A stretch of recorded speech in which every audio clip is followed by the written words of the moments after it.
I thought, and a lot of people feel, that when you obtain this awakening or this enlightenment, that you become the all-knowing one and understand everything. You know, there is no unknown or questions, which doesn't really seem to be the case. So is there still anything that bothers you about not knowing things, or that you wonder about? Or if somebody comes to you and says, hey, there's, you know that you can, if you close your eyes and snap twice, then you'll be in it, do you ever find yourself getting caught in the desire of those types of things? Or not so much anymore. I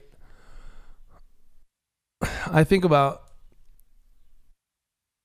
like Harry Potter, and I imagine it would have been funny if there was a character in Harry Potter that like rationalized all the magic all the time. Like, well, it's not magic, guys. When you say your Patronus charm or whatever, like, this is what happens.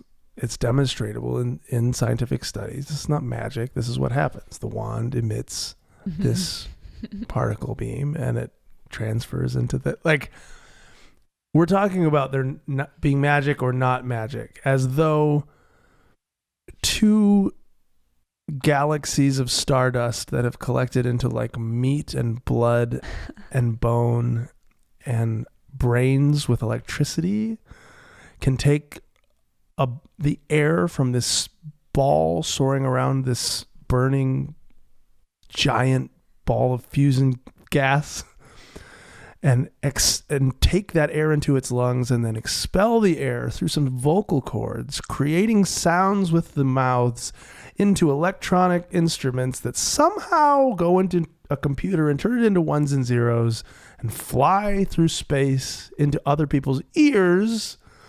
And then they can interpret make meaning of it. Guys, this is very normal. This is just boring. What can we find that's magical? It's like, what? So if you were in Harry Potter, what's the most magical situation you can imagine? You've got magic wands and you can fly and you can create deer out of the end of your wand. And now we're talking. Now that would be a magical world. No, you'd be done with that in a week. Yeah. You'd be like, what? But what else? This is not enough. Mm-hmm. Yeah.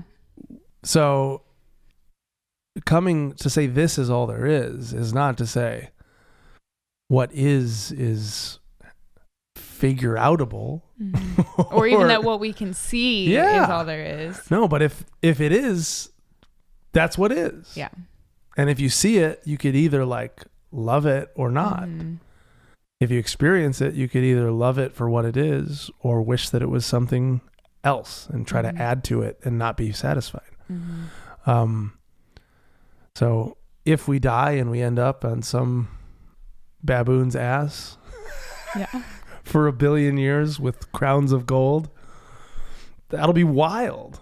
Mm-hmm. And I'm sure a lot of us will get bored with it. Be like, oh, what is this? I wish we had a magic. Yeah. Yeah. Or if we, whatever it is always just this. Mm-hmm. And the strange paradox at the heart of it is like, you can't see the magic of it until you stop trying to see the magic, or not trying to see the magic. So until you stop trying to see something other than what it is. Mm-hmm. If you're looking for something else, you're looking for some other oneness. Yeah. You're looking for some other magic. Then you miss what's right in front of your face. Mm-hmm. And strangely, when you stop looking for something else and look at what is, you can see that it's the most magical thing you could imagine. Yeah. I love that. That's so important, I think, for all of us to hear. It's good. That's been a big thing for me I've just recently come to understand. I used to have this fixation about aliens. Like, I really wanted to go be an alien on another planet, and then I realized we are aliens. Yeah. We are on a planet in space. Yes.